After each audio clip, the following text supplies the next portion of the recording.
Hi, hello, welcome again. Hello, welcome. Hi, welcome. Ah, I feel like I feel a little bit vulnerable. I suppose is a good way to put it. I feel a bit vulnerable at the moment.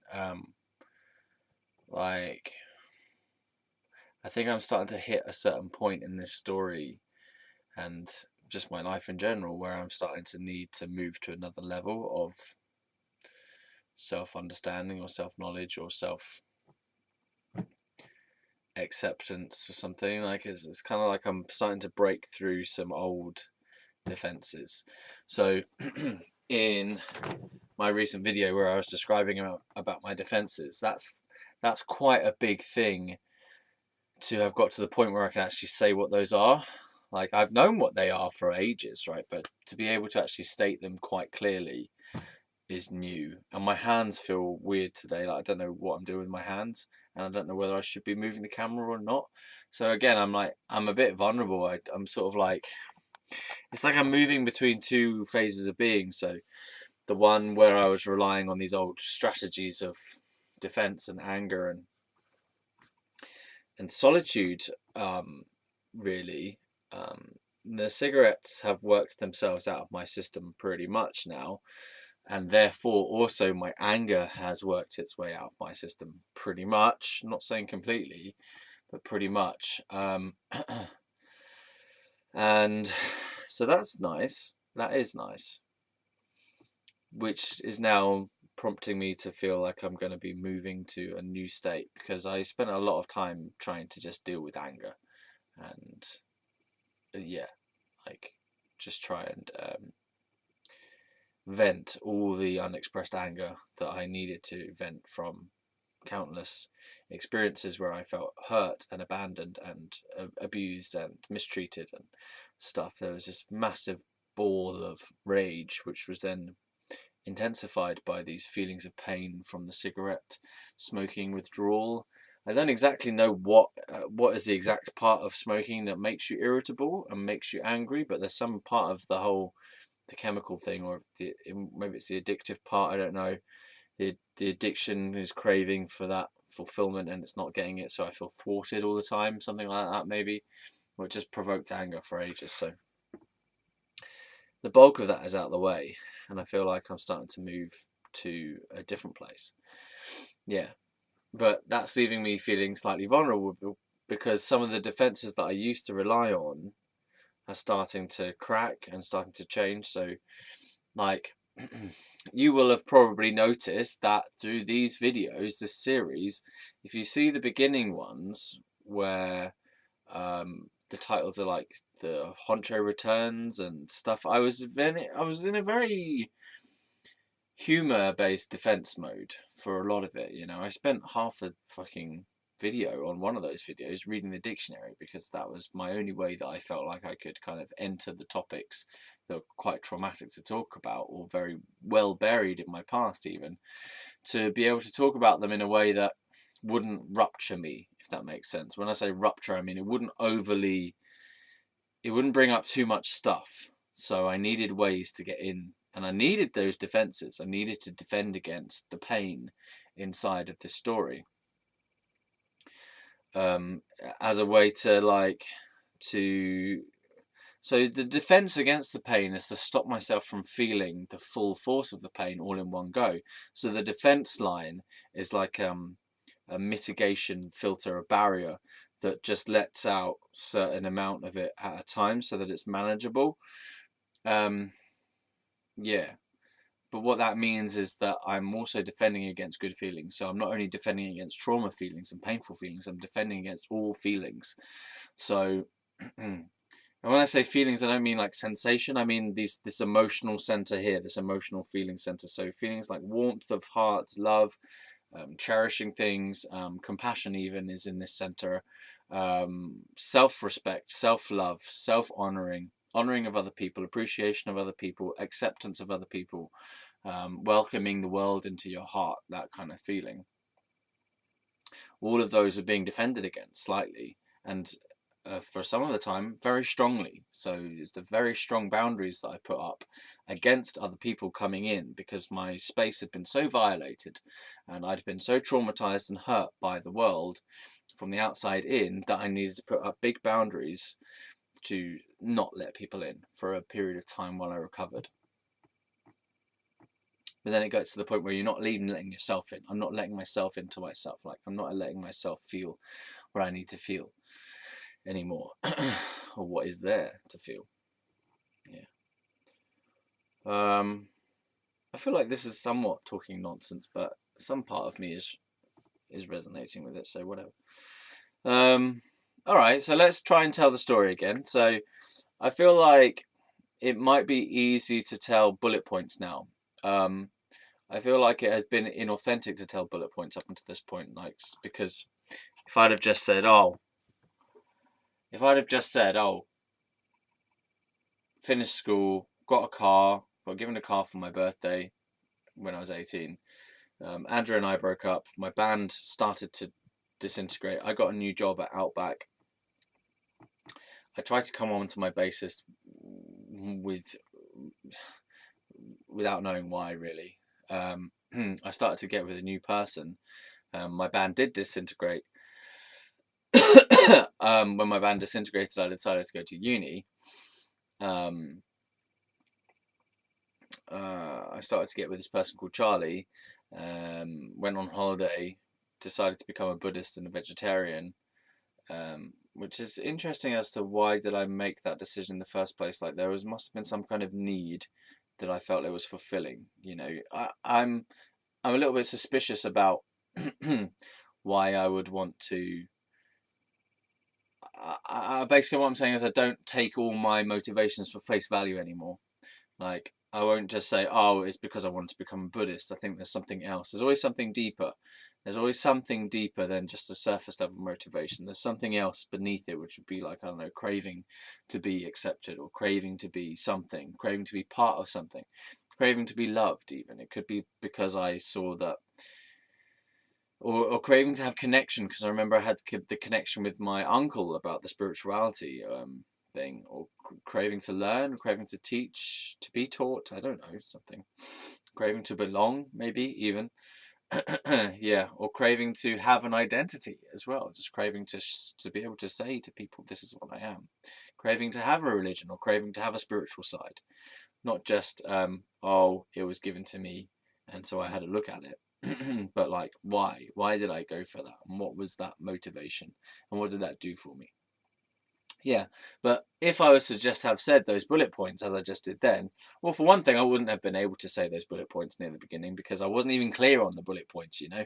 I mean, I knew that those things happened, obviously, but in what order? And to be able to say them succinctly like that, in that order, without rambling, because the rambling aspect is a part of me that is trying to seek resolution and understanding to the story. So the reason why I ramble and go off on tangents is because there's so much information inside me that I have not expressed and have not explored, that I need to ramble because I'm distracted by these points in my head. So I'm being pulled by these different forces inside me, and they need expression.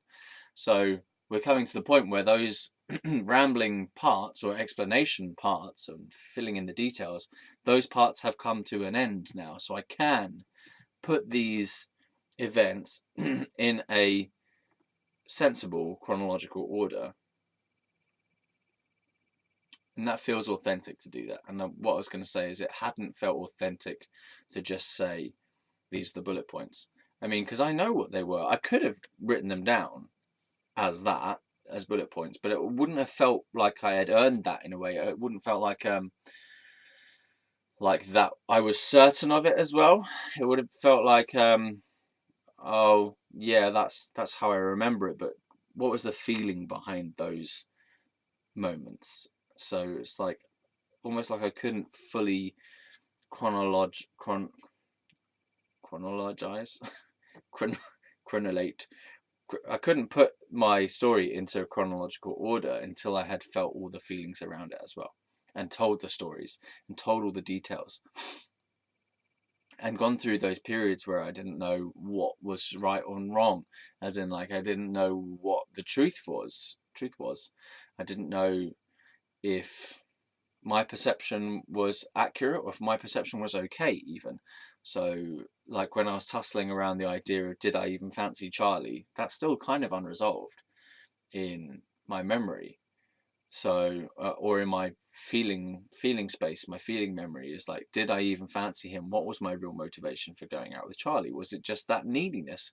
It could well have been, I'm tempted to say that it was just that feeling of desperation, just this feeling of desperation of being alone and not knowing how to be alone, not knowing how to be myself unless I was in a relationship, not knowing how to be myself unless I had someone around who was with me, who I had by my side in some form, like, and it wasn't working out with the girl thing, and someone presented themselves who was really attracted to me. So I think it was probably more of a case of I needed validation, I needed companionship, I needed a sense of someone else, I needed the relationship, I needed a sense of relationship in order to feel okay.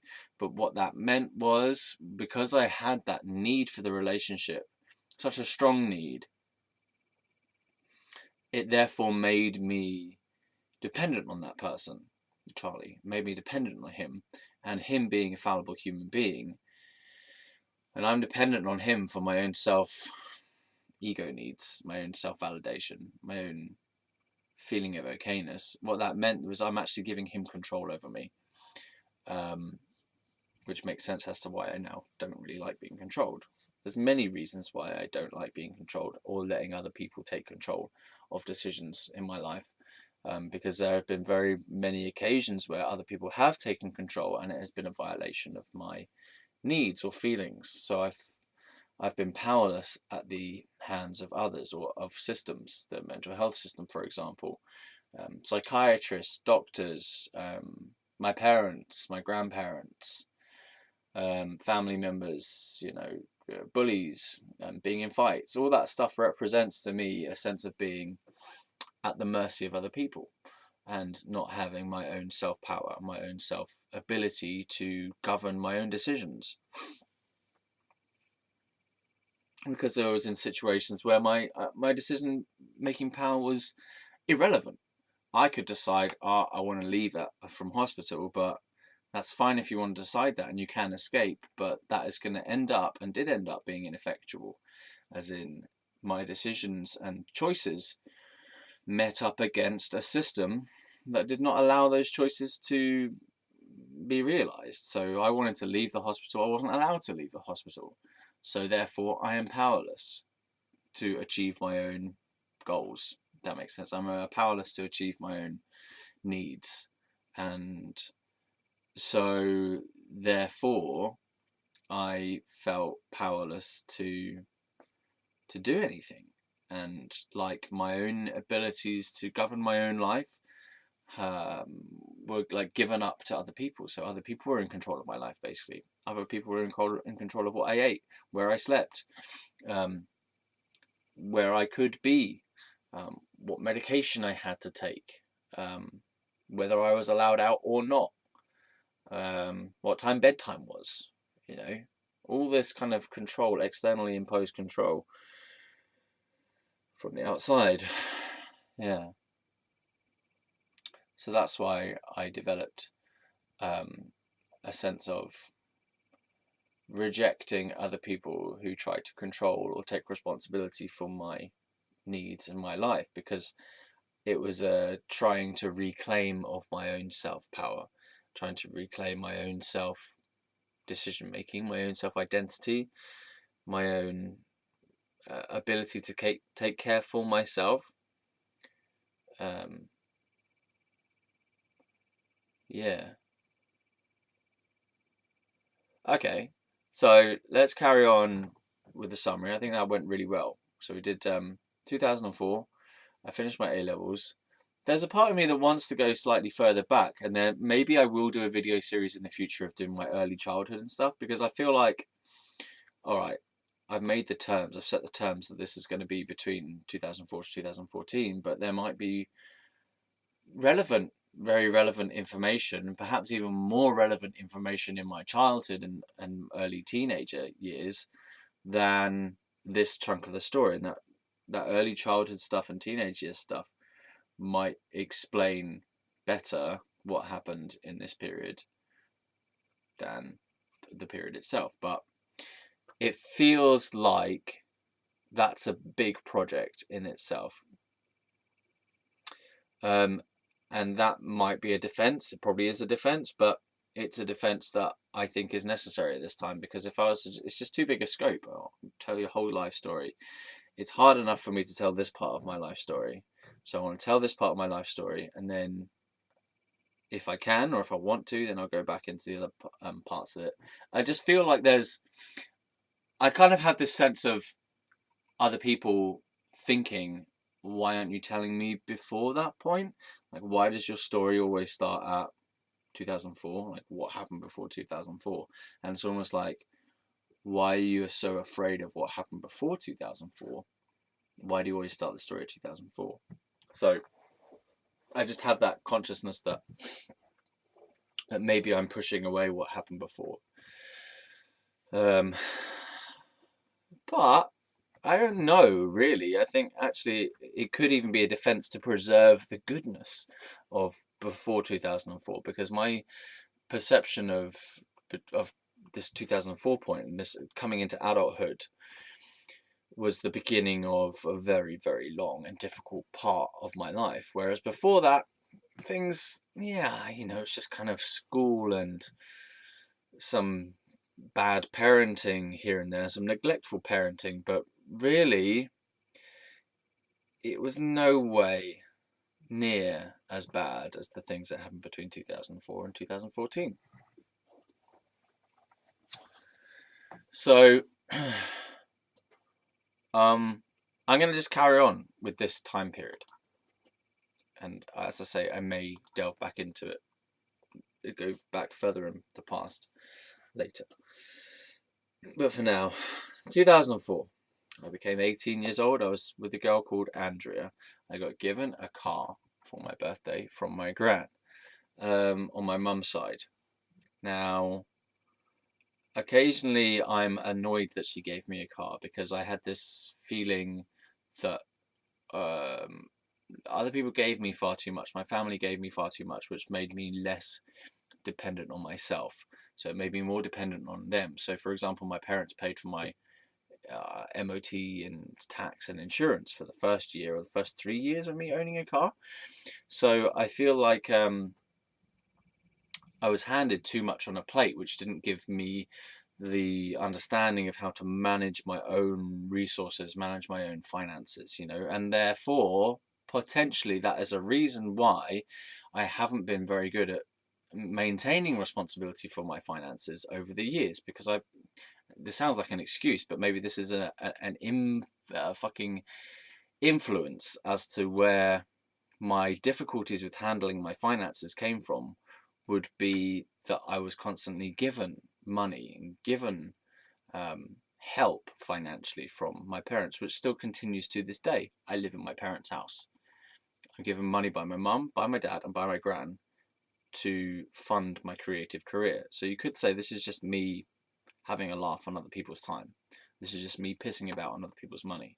This is just me being irresponsible, basically, because I haven't learned the ability to consistently manage my own finances and manage my own work efforts and produce work that the marketplace will bear, or will facilitate, will take from me. Why is my financial situation so fucked, basically? And it may well even be the case that without a significant injection of an inheritance or something, I won't even be able to get my own money situation off the ground, because I need input from, I need money to generate income, because I need to create products, and I need to have a certain level of products in the background. I need to have the I need to have the infrastructure for my products. I need to buy copies of my book, for example, or buy copies of my album up front. In some cases where, I don't know, I'm just falling apart talking about this. Let's just stick with the story. So I got given the car by my gran. That's a fact. My granddad was already dead by that point, so it was just from my granny.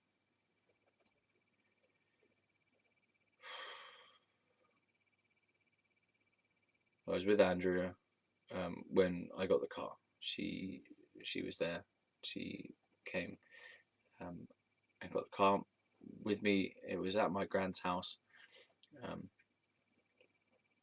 I didn't know that it was going to be my car, but it was my car. It was just in the driveway. And I don't know what I'm struggling over here. What am I struggling over? Granddad.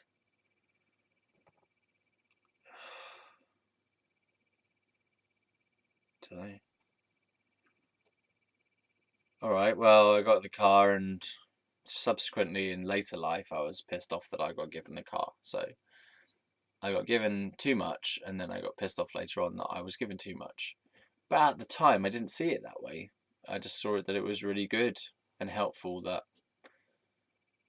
I didn't have to pay for my own insurance. So at that time, it felt like a really great thing. It felt like amazing that I'd been given this gift, and I didn't have to deal with I didn't have to deal with my insurance for a couple of years.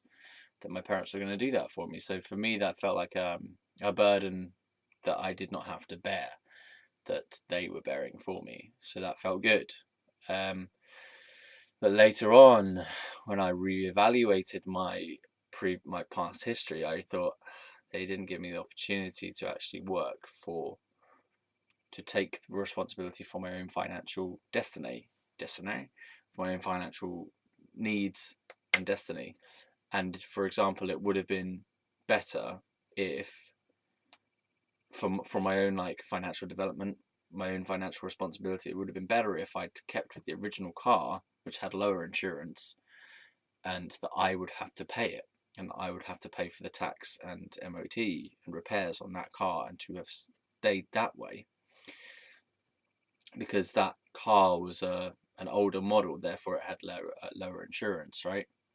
So, or it might have even been better to work out some stronger boundaries around how much money they were willing to pay. Maybe they should have decided, or we should have arranged a system where they would reduce the amount that they were willing to pay over a period of time, so that it wasn't just a full withdrawal, for example, of their financial support, but it was like, we want you to start taking more responsibility for yourself over time, so get ready for it and get used to it.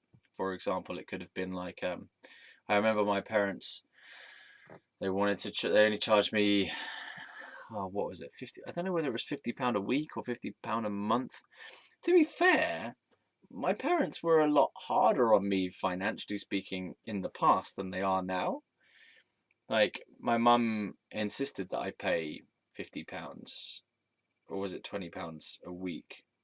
I can't remember. It was a small amount, right? But it was a rent. It was a kind of token rent, and the rent did change. I think when I had the Outback job, it was £50 a week rent, and then it went down to £20 later on, and now it's down to them giving me money to stay here. We need to give him money, otherwise he's going to die, kind of thing. So my financial responsibility for myself has gone whack. But that might be one of the reasons why I'm somewhat crippled financially, because I do rely on other people, and I have relied on other people for so long that now it's gone in the other direction. So in the first instance, it was great because I could not deal with my own finances, so I needed that relief of burden. And now it's meant that I no longer know how to, and I don't have the strength of mind to deal with finances very well anymore. So that's it's not a new muscle. It's like a muscle I need to regrow and relearn about finances somehow, because I used to be okay with it. I used to run my own guitar tuition business, which involved marketing, so getting new clients, managing the work aspect of it, the actual delivery of the lessons, time arrangements, pricing, discounts, and then accounting for what I had earned so that I could do my tax return correctly. So that was, and like saving money and then allocating money for spending. So I used to do this thing where I would, what was it, something like cover my costs and then split half and half. So I'd give half to my savings bank and then half to me for messing about with or spending or whatever. Yeah, something like that. I'd manage all my basic costs first, and whatever was left over, I'd split half and half, and that worked quite well. Yeah, strange we're talking about money today. Money, finances. Well, yeah, I mean, I'm looking at moving towards, or like I'm moving into a phase of my life where I'm actually starting to financially empower myself slowly. Where I've been financially disempowered for a long period of time, I'm starting to have concrete products that I can actually sell, that I'm actually proud enough of to sell as well. So there was a previous conflict inside me, which was where I had stuff I could have sold, but I wasn't proud of it to sell it, so I didn't want to sell it. Now I've got products that I am proud enough to sell, so I have no excuse anymore. So I'm like, I can sell these now. I'm okay with selling them. And also, I don't feel that same personal rejection that I used to feel if someone says no, if they don't want it, or if they don't like it even. My sense of self understanding or knowledge, whatever, is, oh God, is strong enough to withstand criticism and to withstand like people not liking me. There is enough strength of me to say, okay, fine, you don't like it. Fine then. Fine. Whereas before, it would have been like, oh no, massive crisis of confidence. Whereas now it's like minor annoyance, I suppose. I think I just force myself on people and I just give it to them even if they don't want it. Things are going all right. Things are actually improving in this area. God, I feel so lost in the story right now. So I got given the car, the relationship broke up. I got the new job after Legoland finished. Got the new job. Tried to hit my bassist randomly. Didn't know why I did that. Not sure I did fancy him. Just maybe desperate again. Desperate and high. He said no, or he just rejected me. He didn't even say no. I just think he just thought I was weird or something, or just he was scared and freaked out about me being gay. These are back in the days where everyone was homophobic, you see. So it. Ah, man.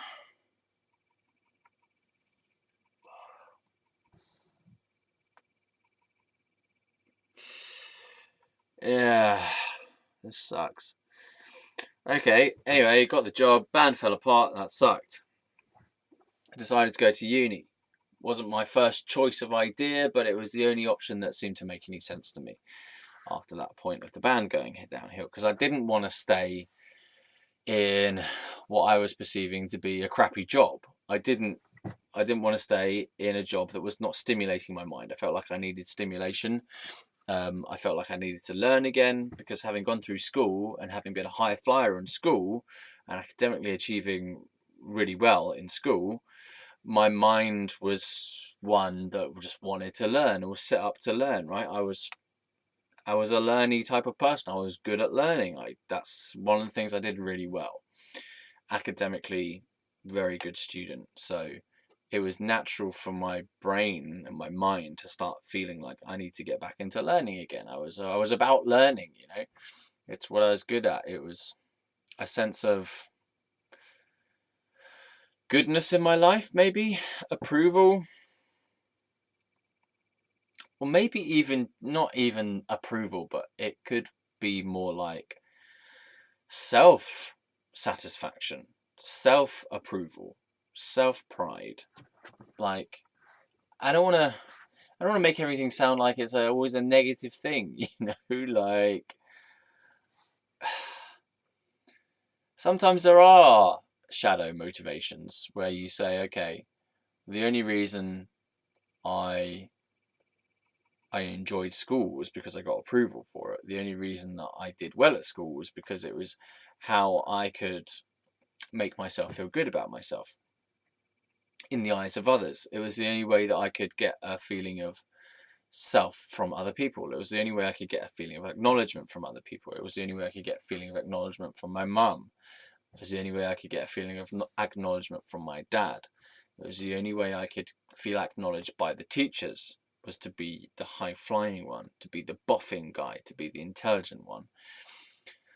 So you have that. There is that element where it's fulfilling a craving or fulfilling a need to achieve. But then there's the other part where it's I enjoyed it myself, and I enjoyed my own self-satisfaction. I enjoyed the feeling of getting things right, of doing well. And I don't really think that I was consciously thinking that I was never competitive. I don't think I was really competitive because I was always top of the class. So there was no one really competing with me apart from one other person or a couple of other people. So actually, scratch that. I was really competitive. I just don't think I showed it. Man, this sucks.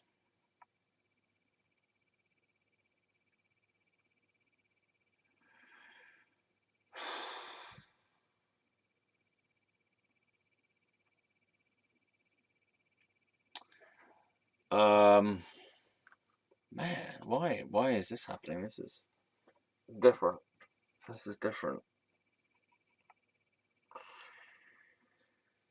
Well, I suppose this is the part. Oh, where's the thing gone? This is. Oh man, I'm freaking out right now, dudes. I'm freaking out.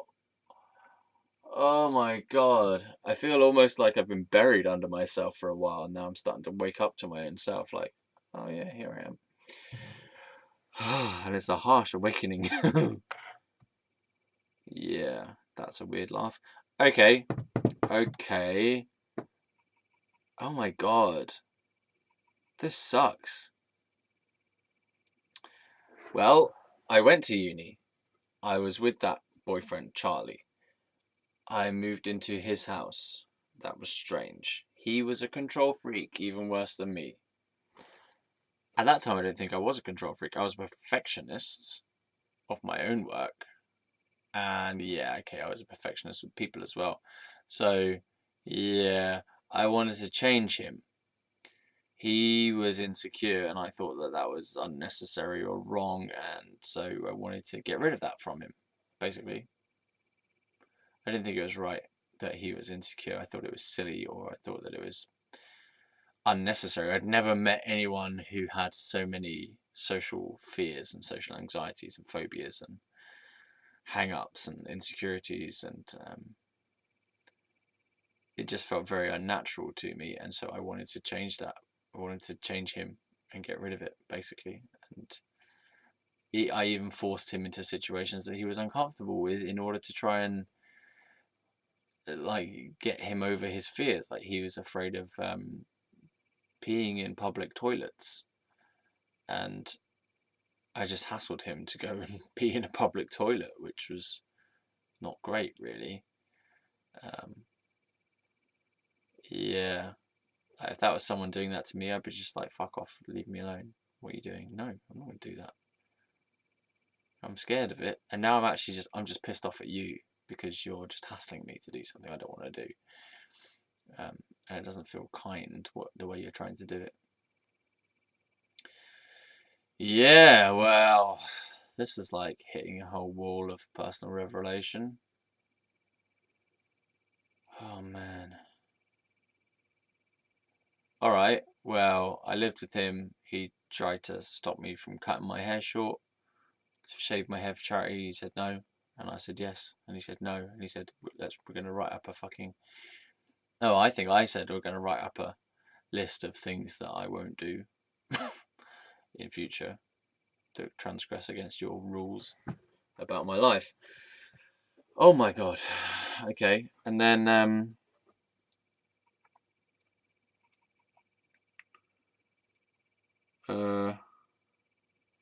well, then I got hospitalised for psychosis about 2 years later, because that person drove me insane because he was a control freak, and he got inside my mind and he wouldn't let me have my own mind space, and he used to throw things around, and he controlled my finances, and he just was very manipulative and very persuasive and very argumentative, and so I didn't feel like I had my own mind anymore. I didn't feel like I was allowed to be myself. I also had this real problem with women, as in I was in a gay relationship and I wanted to be with women, and I found that really difficult to deal with. How it was just like a constant source of turmoil for me about my sexuality still. But it wasn't even really about the sexuality, it was more about like hurting Charlie. And so the feeling was like in the head, and I've got all these thoughts about women and I shouldn't be having them. And I can't tell Charlie, but I feel like I should tell Charlie because I feel like I'm cheating on him in my head. And so there's like a shame, fear, guilt, shame, fear, guilt, pain, shame, anguish, fear, worry, obsession, guilt, all of that in this one set of thoughts that would be going around. And then lust as well, like, oh, I really fancy her, no, I'm not meant to fancy her. And this whole conversation of this tense, distressed conversation in my head about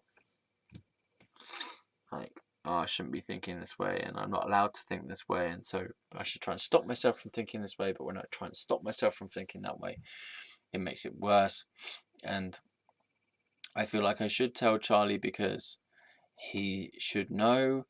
And yeah, I feel like I can't tell him because if he did know, he's going to freak out, and then I don't want him to freak out, or I have to deal with him freaking out, or I hate it when he freaks out and he just doesn't leave me alone if he freaks out, and he tries to change it, he tries to fix it, and that makes me feel worse.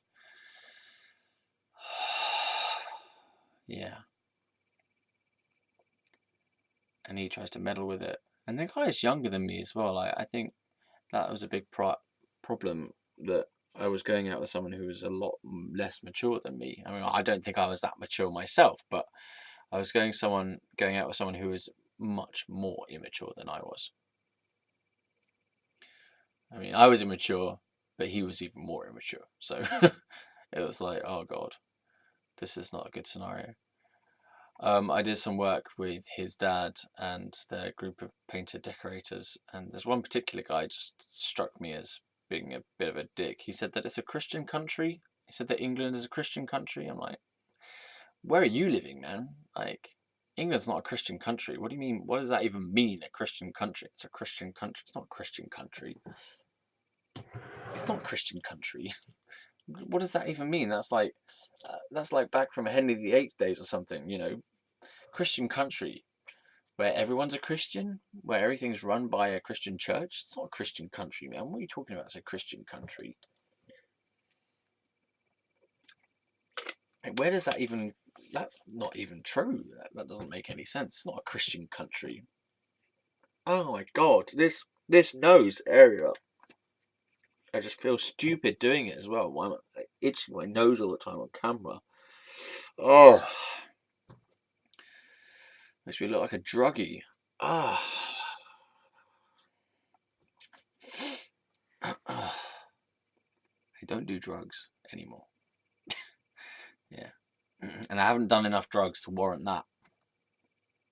Oh.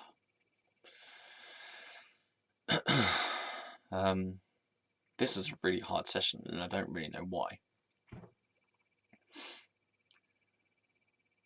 Okay, so yeah, Charlie and I had a really shit relationship overall. He thought it was going well. I felt like it wasn't going well. I was trying my best to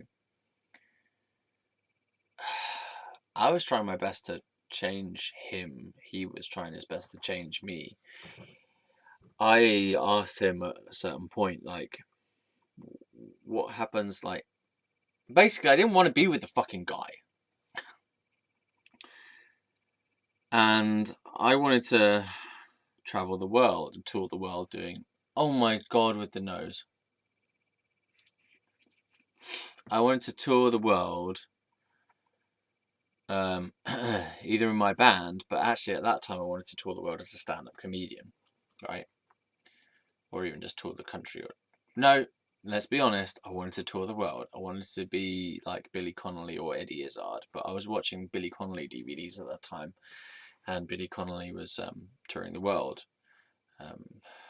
Yeah, he did one where he tours Australia and one where he tours England or Britain or Scotland. I can't remember. Scotland, I think.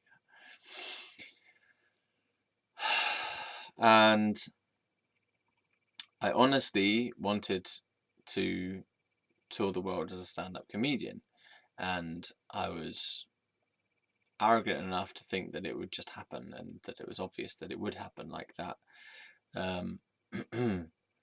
I've had this very strange, grandiose impression of myself that it probably came from the high-flying aspect at school and having the smoke blown up my ass for years about my abilities from my dad, especially saying how amazing I was and how talented I was and how therefore I'm going to change the world and be famous and successful and a rock star and stuff, right? So I had this delusional belief that things somehow were just destined to be the way to be, that I was destined to be famous somehow, which didn't take account of the actual situations I was in. So that meant that although that's good in a way to have the ambition, to have a self-belief aspect, it's like I wasn't really taking into account, all right, well, what is the reality of this situation now? And if I am going to be moving towards a goal, then what do I have to do? And to be realistic about the things that I actually need to do.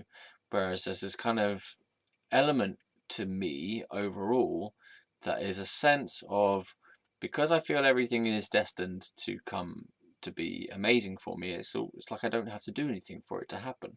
So therefore, I don't do as much as I actually need to do to get my dream to unfold. So I'm caught in a paradox where I feel like my dream will happen automatically, yet the reality of the situation is that dreams require effort and work and dedication. Not that I'm not dedicated, but they require movement and consistent movement in that direction, not lazy every now and again movement in that direction. So my grandiosity sets me up for failure, basically. My feeling of it's deeper than grandiosity. It's not even necessarily about a self-image of how I think or how I think about things. It's how it feels so part of permeate, like kind of permeates my whole emotional belief structure that I just feel as though it's going to happen eventually, whether I do anything or not. That seems so kind of deeply ingrained as an understanding that life is just going to happen in my favor. Yet the realities of the situations I find myself in is that reality does not just happen in your favor. In fact, it rarely happens in your favor. And it especially doesn't happen in your favor if you don't do anything towards making something happen. So nothing tends to happen if you do nothing. Right? So I'm kind of starting to relearn the idea again that, all right, I went through this phase of, okay, the universe is going to help me out. The universe is going to present things, and the universe does help and present things and give me ideas and stuff and feedback and whatever. But then there's a part of me that was saying, well, I don't have to do any of it. The universe will basically push me. And maybe that's true. Maybe the universe has over time pushed me to make my own damn decisions. And that's what the universe is pushing me to do, is to realize you're on your own in one sense, in terms of you're on your own to make your life, to make your life work, to make your life how you want it to be. So the universe put me through this loads and loads of crappy situations where the universe is saying, look, nothing is happening. Why is nothing happening? Because you're not doing the thing you need to do to make something happen. And I was sat there going, oh, but the universe is supposed to provide. The universe is supposed to tell me. And the universe is saying, this is how I'm providing. The universe is saying, I provide when you come along with me. Like, I provide when you decide to provide for yourself. Does that make sense? So my life only starts turning around when the universe has pushed me to the point where I say, okay, I actually have to do something now. Like, the universe is not just going to pick me up and do it, even though, strange point, even though the unfolding of my current path does seem to be pushed by the universe. So it's a sense of both I'm doing it and it's being done through me. So that's weird. Like, how I surrendered and surrendered and surrendered and surrendered and surrendered to say, okay, you do this for me, God. You do this for me, universe. I'm fucked. I can't do it anymore. You do it for me. You do it for me. And then by doing that, what the universe then starts saying is, okay, I will do it for you, but you're going to do it for you at the same time. Like, I'm going to work through you. So we're going to work together. It's going to be one thing. So there is no universe out there helping me in here. It's like we're both this part of the same thing. So we're both making this new thing happen. So this life outside me is guiding me, and my life inside me is responding.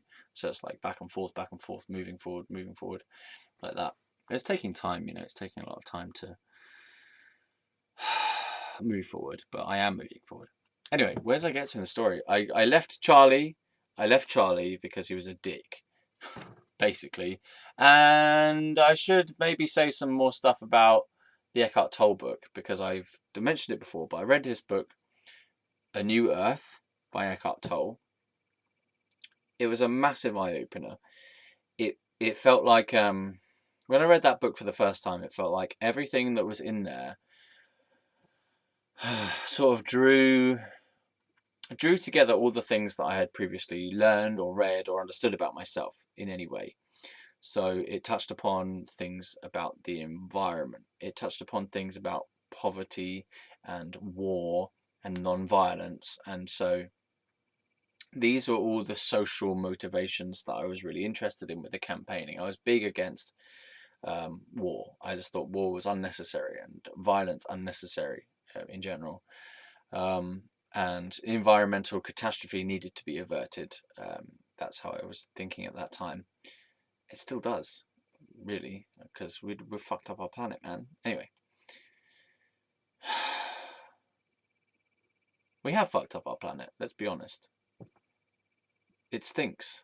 Literally stinks because of the pollution. Oh.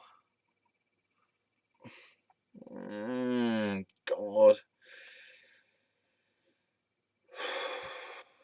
Just getting a pain in my shoulder.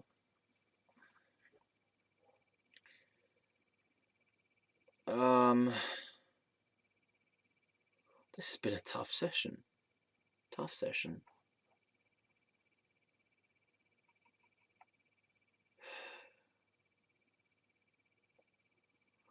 Yeah, so I read that book, A New Earth by Eckhart Tolle. When I first got it, it was a big red book. It was quite large and fat, and it was red cover.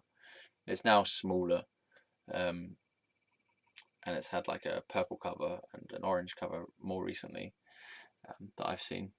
Maybe it's had lots of different colours of cover, but the original one that I got was big and red, had a leaf on it, I think. Yeah, it had like a leaf picture on it on the front, and the like colour of the cover itself was red. And that like led on from the Deepak Chopra book of the Book of Secrets, which was my first real personal spiritual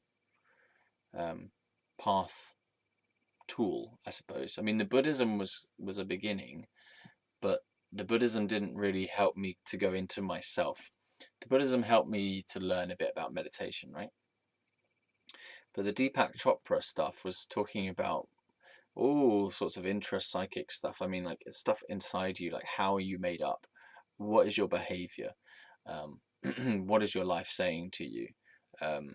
What is true for you? And this is stuff that I mean, Buddhism doesn't really cover that kind of thing. Buddhism doesn't really cover what are your internal feelings, what are your internal experiences. I feel like Buddhism is quite mind based a lot of the time with regard to the meditation, anyway. Um, and it's very systematized. So this was a real new thing. Oh my God, with the face. Ah, Jesus.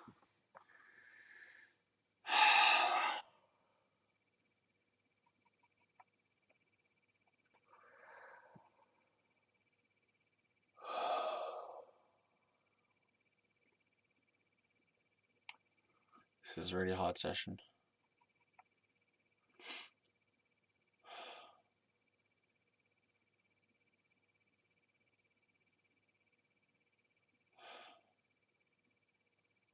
But yeah, that's true. I mean, the Deepak Chopra book was the first time I had been introduced into any material that was really inviting me to look deeply inside myself and to look at what my life is saying to me and what I want my life to be about, and also how do I behave.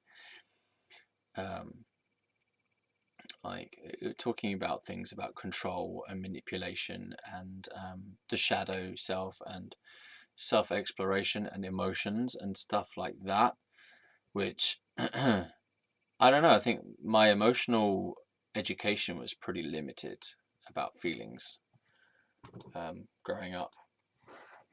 Yeah. So that was my first self-study book. I feel a sense of loss actually around that. I feel like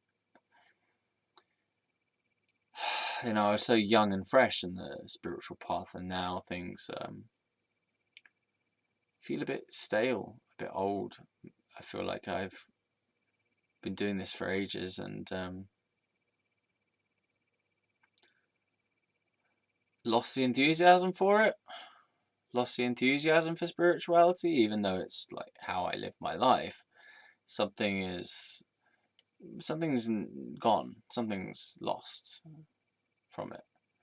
But when I started, it was all fresh and new and very much so. It was new material, and I was applying it, and it was bringing me new understandings of myself and stuff. And I feel like progress is harder to come by at this stage in my life.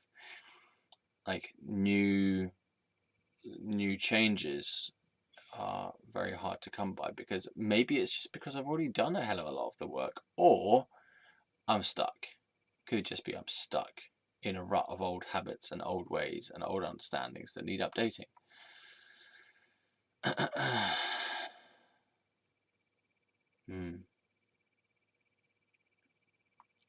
This is a hard session.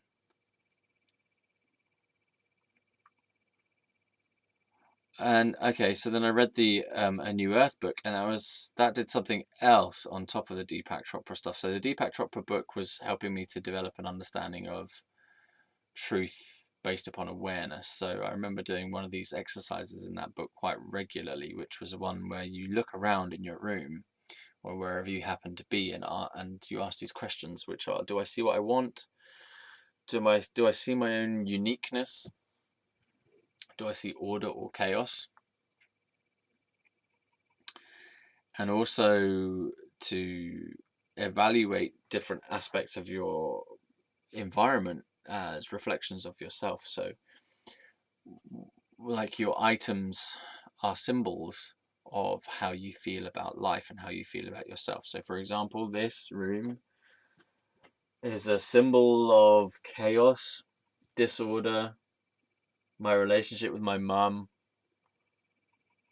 um, a relationship with my mum where I find it difficult to ask her to do things, a relationship with my mum where I feel powerless to communicate my needs, because this is a need for me, is to have this tidy. And this room, it's easy to say it as a reflection of my mum, but if I see it as a reflection of myself, it's a reflection of my past. It's a reflection of my past, because these books relate to my dad. So he's he's not living here anymore. So this is the past, my dad's past that he has not dealt with. So for me, this is my past with my dad. If that makes sense. My past with my dad is unresolved and unfinished and is cluttered. That's what this is as a representation of myself. This this room is a mess, therefore some part of me is a mess. This is the past of me is a mess. And in fact, because I've been doing this series, right, and I've started to clear up my past a little bit, I've started being able to just chuck stuff out of this room, even stuff that is not technically even mine. But I've had the strength to be able to chuck out stuff that I am fairly certain has not been used in a great amount of time, that if I am challenged on why this item has gone, I will be able to justify it. And so far, I've chucked out a lot of stuff that Mum hasn't even noticed that I've chucked out. So she obviously doesn't care about it. But then I have this issue again, which is me taking responsibility for other people's items. So it's a representation of what? Of me wanting to take responsibility for other people, and of me not being able to ask other people to take responsibility for the environment, not holding other people accountable, finding it difficult to express my needs. Yeah. So that was a kind of exercise that was in the Deepak Chopra book, which is quite helpful when you actually do it. It's pretty hard to do these exercises sometimes because it takes concentration and focus and stuff to like figure out what the outside world is telling you about yourself. But it's rewarding when you do it.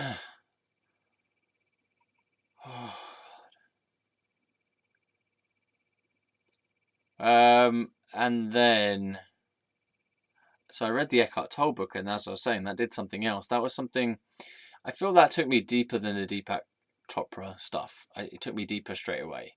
Like, it seemed to put a yes. I really felt yes about that book. I felt like yes, resonating really strongly. Yes, I believe in this. And yes, I already know this. Yes, this is what I'm about. Yes, this has recognized me. This book, I feel like I recognize myself from this. I understand this book straight away. Like, I didn't have to think anything further from it. I felt like I understood it intuitively already. Like, this is true. This is obviously true. So it was like a little epiphany moment. Like, oh, finally someone else understands. Finally someone else understands what I understand. Finally I've been validated or recognized. Finally, someone has said it. Finally someone has said it. So that really, like, it gave me a massive boost of energy, confidence, enthusiasm. I remember holding the book up in the campaigns forum and just being in silence, like a kind of silent. I was trying to communicate silently, meditation type style with the people. I just wanted them to feel the book and to feel the energy in the book and to see if they were interested by it. But I guess in a way I was just being a bit domineering. Oh God. This is so hard. I think this is hard. This session has been hard because I'm confronting negative parts of myself that I'd defended against. So I'm realizing all these ways that I've been foolish, I suppose. All these ways that I've been deluded into thinking I'm perfect, and seeing the actuality of my behavior from a new perspective, from the perspective of the other people, not just from my perspective.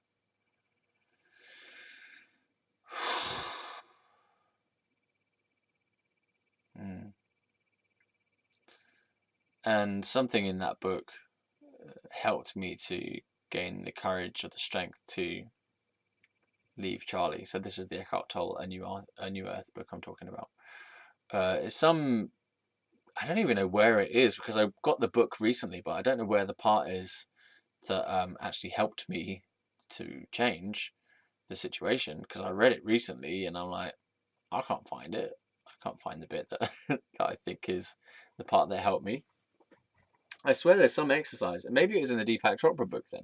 It was in some book about do this exercise where you just sit quietly, go within, ask yourself what's the next right thing to do. Could I find it in the New Earth book? Could I crap noids? I swear it was in that book. I swear it was something to do with just sit quietly to yourself and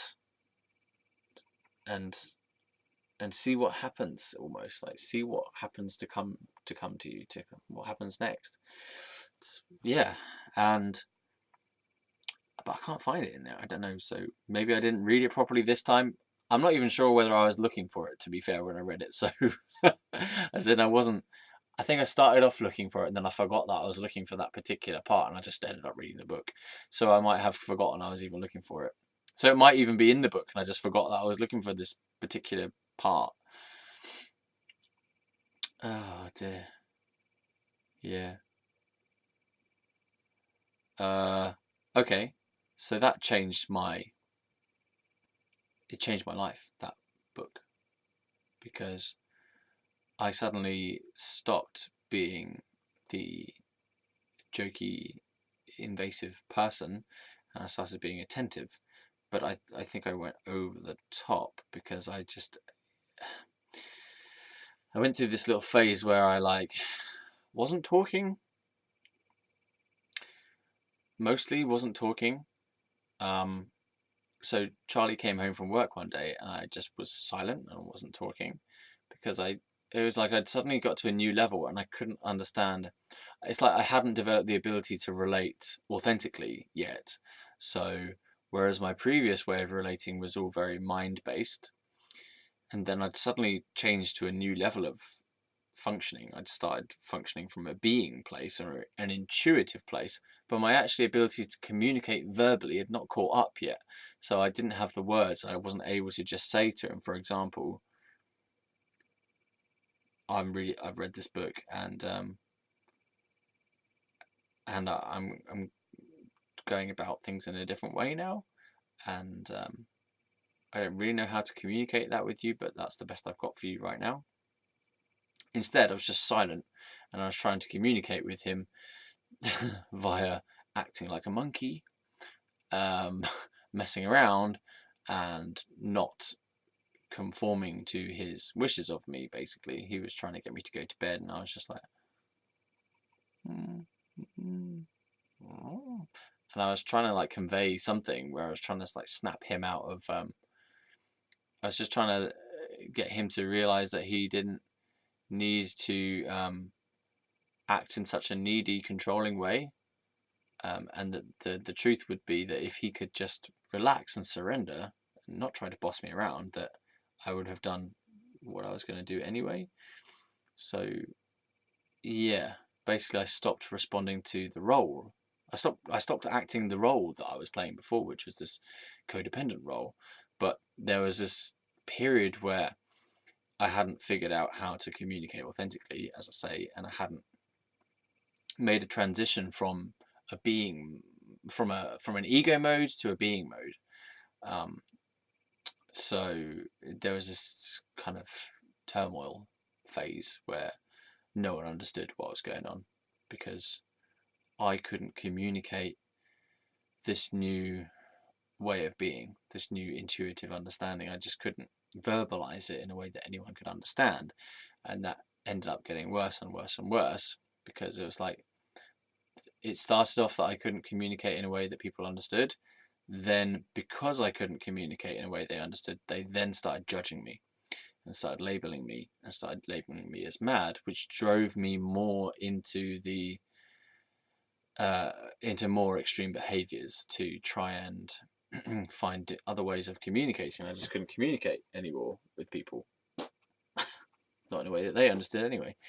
So yeah, God, How long is this video? This has been a really hard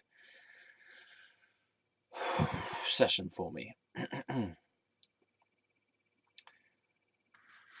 Because I realised as well, I started talking about being in hospital a while ago, being in Ward 10 and then escaping. I talked about that, but I didn't really tell you the details about what happened before. Why was I sectioned? Because the stuff around why I was sectioned is pretty important and maybe even more traumatic than actually being in hospital. Like, hospital sucked for its own reasons, but the how I got to hospital and why I was taken to hospital is traumatic. Hospital was depressing. Hospital was disempowering. Hospital was depressing and disempowering and depressing. I'm gonna just keep saying it. Depressing. Hospital was depressing. Hospital was a trap. Hospital was unhappy. But I don't think it was really traumatic. Like, there are a couple of bits of traumatic stuff. I mean, overall it was traumatic, but there wasn't the same sense of big traumas that there were beforehand. So big traumas beforehand were all the chaos between me and my parents with big arguments, and those are traumas, and those are majorly scary and pain-ridden experiences. I felt like I was on the run constantly. There was a sense of continuous chaos around me. There was a sense that my parents were constantly chasing after me and hounding me and verbally abusing me, manipulating me, on my case, invalidating, boundary violations, shouting at me, invading my mind space, labeling me, judging me, trying to persuade me I'm mad, having confrontational conversations with them nearly every day. So that period in time was traumatic. The period of being in hospital was less traumatic for its bigness of trauma, and it's more like just I got institutionalized from it. So the fact of being in the institution for a period of time was disempowering because I lacked freedom and I lacked the ability to decide what to do with myself and to do with my life, and all my independence of will was stripped away from me. Fuck's sake. But it's not.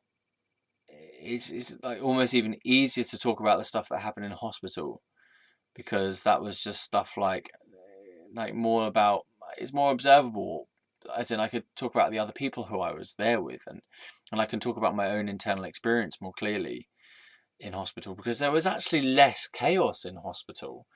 There were a lot of chaotic people, but the chaos wasn't all focused around me, whereas the chaos before hospital was all focused around me. Like, it was all my fault, my problem. My parents were having a go at me specifically. But when I was in hospital, I was more like part of this community of nutters, so I wasn't the only one. And in a way, there was a sense that I could be myself a little bit more, and I didn't have dicks hounding me for being myself all the time. There was still some of that element where the doctors wanted me to take medications and I didn't want to take the medications. And hospital was more depressing. Hospital was a depressing place. It was overall, the feeling there is depression. But previously, the stuff beforehand is worse. It's more painful. It's more traumatic. It's more dramatic. It's more chaotic. It's more difficult to organize in terms of what happened when.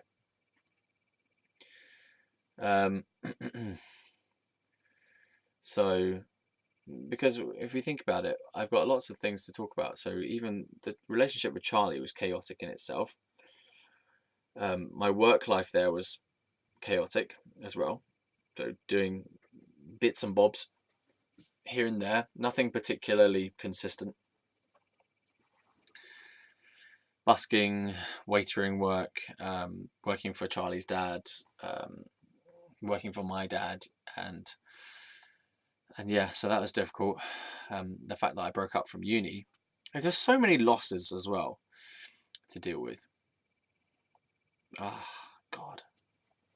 I thought I thought I was doing really well on this, and then just hit another fucking bunch of stuff, and just like going to a new level now.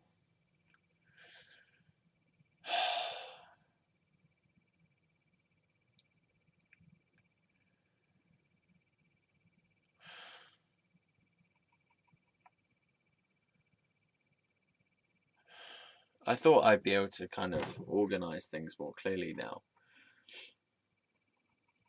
but now it seems like some other part is coming into play, like the emotion of it is starting to come up.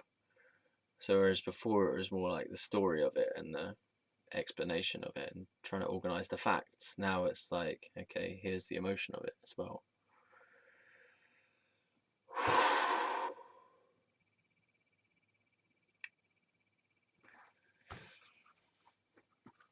Well,